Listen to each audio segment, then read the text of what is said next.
इसे विडंबना ही कहेंगे कि अपने यहाँ द वायर जैसे कथित मीडिया पोर्टल्स और रवीश कुमार जैसे घूंटे हुए तथाकथित पत्रकार हैं जो विशेष समुदाय द्वारा हिंदुओं पर की जाने वाली हिंसा पर कभी कुछ नहीं बोलेंगे, मगर उन कट्टरपंथियों का बचाव करने जरूर आएंगे जो ऐसा करते हैं। ये दरबारी मीडिया पत्रकारिता के नाम पर देश के ही खिलाफ काम करते हैं और हम देश के बाहर की पत्रकारिता पर बात करें जो ठीक द वायर की तरह ही भारत के खिलाफ नैरेटिव सेट करने में विश्वास रखता है, तो वो है Qatar government funded international media portal Al Jazeera. यानी देश में द वायर प्रोपेगेंडा चलाता है और इंटरनेशनली ये काम अल जजीरा करता है।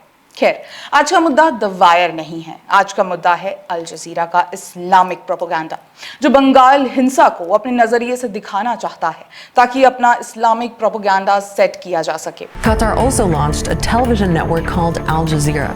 And this isn't a plug, it's actually a very key part of the story. Hamas says it is studying a proposal it received from mediators on a ceasefire in Gaza. Ravish Kumar joins us now. Ravish, you do your work in Hindi. You're also good in English. We have to create a new kind of mainstream media. Hamas's armed wing, Qassam Brigade. Hamas's armed wing, Qassam Brigade. नमस्कार, मैं हिमांशी, स्वागत है आप सभी का the pamphlet में। International media portal Al जजीरा अक्सर भारत के खिलाफ प्रोपेगेंडा चलाता रहा है। इस बार भी यही हो रहा है जब पश्चिम बंगाल में मुस्लिम कट्टरपंथियों द्वारा हिंदुओं पर हिंसा की जा रही है और उन्हें प्रताड़ित किया जा रहा है। जब हिंदुओं के खिलाफ वक्फ एक्ट में बदलाव के विरोध के नाम पर लूटपाट, आगजनी, हत्या जैसे अपराध किए जा रहे हैं, ठीक उसी वक्त अल जजीरा इस पूरी हिंसा को ढकने का प्रयास कर रहा है। ফোন করে ডেকে নিন, তারাও যেন চলে আসে। ঠিক আছে, ডেকে নিন।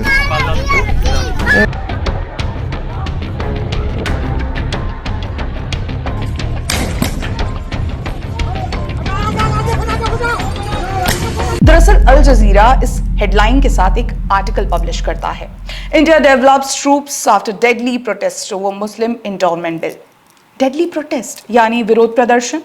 बंगाल में बड़े पैमाने पर हिंदुओं पर होने वाली हिंसा न कहकर इसे प्रोटेस्ट बताया जा रहा है ताकि जो कुछ हो रहा है उसे तथाकथित तौर पर मुसलमानों के खिलाफ पास किए गए बिल का परिणाम बताया जा सके। अल जजीरा ने यह बताया कि बंगाल में हाल ही में पारित हुए कंट्रोवर्शियल बिल के खिलाफ विरोध प्रदर्शन हुए, लेकिन इस सो कॉल्ड विरोध प्रदर्शन के चलते कितने हिंदुओं की जिंदगी दांव पर लगी, इसका पूरे आर्टिकल में कहीं भी जिक्र नहीं था। वक्फ अमेंडमेंट बिल को लेकर अल जजीरा का पुरजोर विरोध नजर आया। इस बात का भी विरोध नजर आया कि इस बिल में गैर मुसलमानों को शामिल किया गया है। यह बताने का प्रयास किया गया कि हिंदू राष्ट्रवादी भारतीय जनता पार्टी भाजपा मुसलमानों के खिलाफ भेदभाव कर रही है, लेकिन इस वक्फ अमेंडमेंट बिल की हकीकत तो यही है कि इसे मुसलमानों के हक के लिए ही बनाया गया है। लेकिन ये बात अल जजीरा को पच नहीं रही, जैसे भारत के विपक्षी नेताओं और पत्रकारों को नहीं पचती।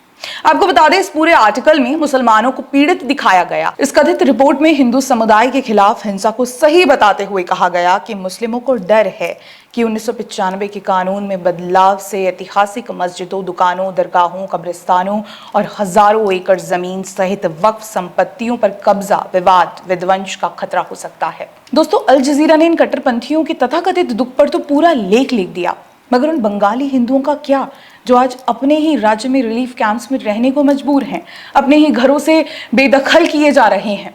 ये तस्वीरें वाकई में पीड़ा देती हैं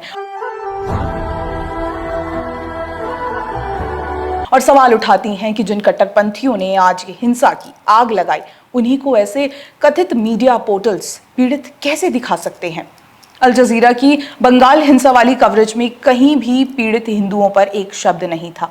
यहाँ तक कि इस पूरी हिंसा के लिए अल जजीरा ने पश्चिम बंगाल की मुख्यमंत्री ममता बनर्जी और उनकी पार्टी तृणमूल कांग्रेस के पक्ष में रहते हुए प्रधानमंत्री मोदी को टारगेट करने की कोशिश की। उन्हें ही इस हिंसा का कसूरवार ठहराने की कोशिश की गई। लेकिन हकीकत तो ये भी है कि अल जजीरा जब ये करता है तो हैरानी नहीं होती।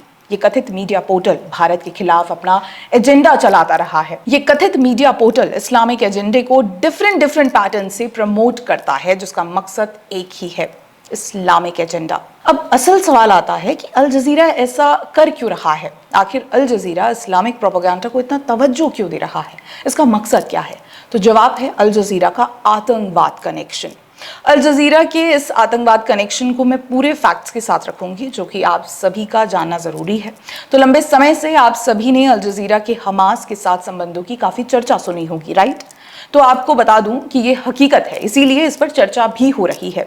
इसे समझने के लिए सबसे पहले आप foundation for defence of democratics FDD की इस रिपोर्ट को देखिए।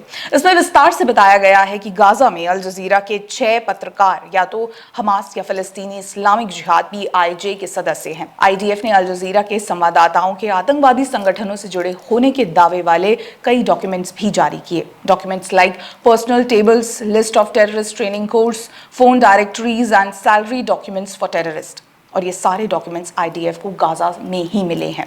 ठीक इसी तरह कई बार IDF ने अल जजीरा के कथित पत्रकारों का खुलासा किया है कि अल जजीरा में ज्वाइनिंग से पहले ये हमास के लिए काम कर चुके हैं। स्क्रीन पर नजर आ रहे अल जजीरा के इन सभी कथित पत्रकारों को देखिए। ये सभी हमास और फिलिस्तीनी इस्लामिक जिहाद PIJ के ही मेंबर्स हैं, जो अल जजीरा में पत्रकार की भूमिका में और आतंकी संगठन के भीतर अलग अलग पदों पर हैं।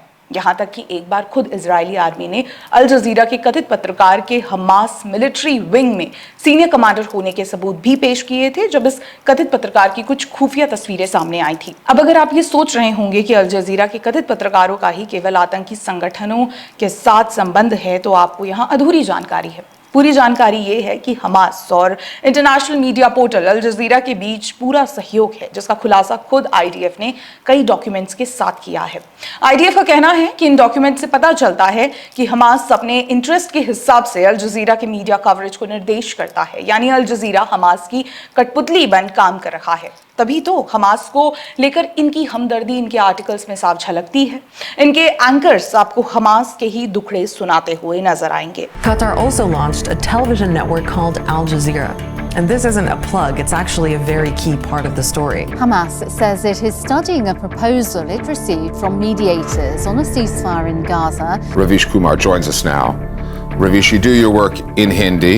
You're also good in English. We have to create a new kind of mainstream media. Hamas's armed wing, Qassam Brigade. Hamas's armed wing, Qassam Brigade. जाहिर सी बात है, अल जजीरा के आतंकवादी संगठन के साथ कनेक्शंस इजराइल और हमास के बीच युद्ध के वक्त नजर आए, मगर इनकी जड़ें काफी पुरानी हैं। जी हाँ, आइए आपको इसके कुछ प्रमाण देती हूँ। सबसे पहले 1999 की शुरुआत में अल जजीरा ने हमास के नेताओं को इजराइल के खिलाफ उनके प्रतिरोध अभियानों के बारे में बात करने के लिए आमंत्रित किया था, और ऐसा करके फतह और PLO के लंबे समय से चले आ रहे अरब मीडिया के वर्चस्व को भी तोड़ दिया। इसके बाद 2000 से 2005 के दौरान अल जजीरा की इजराइल फिलिस्तीन संघर्ष की कवरेज में फिलिस्तीनी पीड़ा में है, इस पर ज्यादा जोर दिया गया और हमास के सशस्त्र संघर्ष को सकारात्मक रूप से प्रस्तुत किया गया। यहाँ तक कि 2008, 2009, 2012 और 2014 के गाजा युद्ध में अल जजीरा की कवरेज में फिलिस्तीनी कैजुअलिटीज पर अधिक ध्यान केंद्रित किया गया, जिससे हमास के लिए सहानुभूति उत्पन्न की जा सके। तो ऐसे में साफ है कि अल जजीरा और हमास हमेशा से ही साथ मिलकर कार्य करते रहे हैं और एक दूसरे को समर्थन देते रहे हैं, और इसमें अल जजीरा अक्सर अरब वर्ल्ड में मुस्लिम ब्रदरहुड पॉलिटिकल एजेंडा भी फैलाता हुआ नजर आया है। You see, while Saudi Arabia had been dropping its support for certain political Islamist groups like the Muslim Brotherhood, Qatar didn't follow suit. And Al Jazeera gave the voices of political Islam and others a platform. अब हम आपको इस मुस्लिम brotherhood political agenda के बारे में बताएं, उससे पहले जान लीजिए कि है क्या। सो बेसिकली मुस्लिम ब्रदरहुड एक इस्लामी आतंकवादी संगठन है, जिसकी स्थापना 1928 में हसन अल बना ने इजिप्ट में की थी, जो राजनीतिक इस्लाम, शरिया कानून, हिंसा और आतंकवाद को बढ़ावा देने के लिए बुरी तरह से बदनाम है। इस संगठन को इजिप्ट, सऊदी अरब और संयुक्त अरब अमीरात जैसे मुस्लिम बहुल अरब देशों में भी प्रतिबंधित किया गया है। मुस्लिम ब्रदरहुड की विचारधारा को धर्मनिरपेक्षता, लोकतांत्रिक मूल्यों और अंतर्राष्ट्रीय सुरक्षा के लिए खतरा माना जाता है। बस इसीलिए अल जजीरा इसे प्रमोट कर रहा है। देखिए, अल जजीरा एक Qatar funded international media portal है। वो कतर जो मुस्लिम ब्रदरहुड को फॉलो करता है। बस यही वो कारण है कि अल जजीरा भी मुस्लिम ब्रदरहुड के विचारों को अक्सर बढ़ावा देते नजर आया है। ठीक इसी तरह हमास भी मुस्लिम ब्रदरहुड को फॉलो करता है। यहाँ तक कि अरब स्प्रिंग मूवमेंट के दौरान अल जजीरा ने मुस्लिम ब्रदरहुड के नेताओं और समर्थकों को व्यापक मंच भी प्रदान किया। अल जजीरा ने अपने टॉक शो और समाचार कवरेज के माध्यम से मुस्लिम ब्रदरहुड के नेताओं और विचारकों को बार बार और हर बार मंच दिया। ऐसे में अल जजीरा एक इंडिपेंडेंट मीडिया पोर्टल है, ये कहना बिल्कुल गलत होगा। दरअसल एक पत्रकार होने के नाते मेरे लिए तो ये सोचना भी गलत होगा कि अल जजीरा एक मीडिया पोर्टल भी है, क्योंकि यहाँ पत्रकारिता के अलावा बाकी सब कुछ हो रहा है। पत्रकारिता के नाम पर आतंकवाद का प्रचार हो रहा है, मुस्लिम ब्रदरहुड के खौफनाक एजेंडे को प्रमोट किया जा रहा है, हमास जैसे खूंखार आतंकी संगठन को प्रमोट किया जा रहा है, उनकी क्रूरता की मिसालें दी जा रही हैं, क्योंकि ये सब करने के लिए इन्हें हमास से ही निर्देश दिए जा रहे हैं। मानो हमास ने ही अपना एक मीडिया पोर्टल खोल कर रख दिया हो और वहां से जिहादियों को समर्थन देने की कोशिश हो रही हो। अल जजीरा की आतंकी प्रोपेगेंडा के बारे में जो जरूरी जानकारी थी वो मैंने अपने दर्शकों को दे दी है, ताकि कल को आप किसी भी आतंकी प्रोपेगेंडा का शिकार न बने। एक ऐसा मीडिया पोर्टल जिसे आतंकी संगठन का समर्थन प्राप्त हो, क्या वो कभी भारत के समर्थन में बात कर सकेगा? जी नहीं, कभी नहीं, क्योंकि भारत और भारत की मोदी सरकार का हमेशा से ही आतंकवाद के खिलाफ कड़ा रवैया रहा है।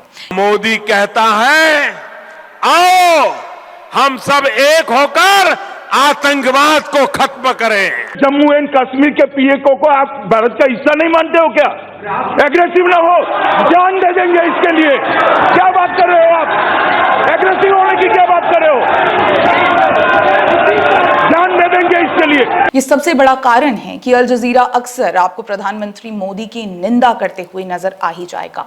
रही बात बंगाल में हिंदुओं के साथ हो रही हिंसा को पर्दे के पीछे ढकने की, तो अल जजीरा जानता है कि अब भारत के मुद्दों की विश्व स्तर पर चर्चा हो रही है, तो ऐसे में कहीं भारत में पल रहे विशेष समुदाय के बारे में किसी का गलत नैरेटिव न बने। इसीलिए ये अपनी खबरों में ऐसे हिंदुओं की पीड़ा न दिखाते हुए अपने समुदाय के लोगों को ही पीड़ित दिखाने में विश्वास रखते हैं। अल जजीरा लंबे समय से ऐसा कर रहा है, लेकिन अब वक्त आ गया है ऐसे आतंकी संगठनों का प्रचार करने वाले कथित मीडिया पोर्टल को एक्सपोज करने का। आगे भी इसी तरह के एनालिसिस लेकर आते रहेंगे। आप बस बने रहें द पैम्फलेट के साथ। धन्यवाद।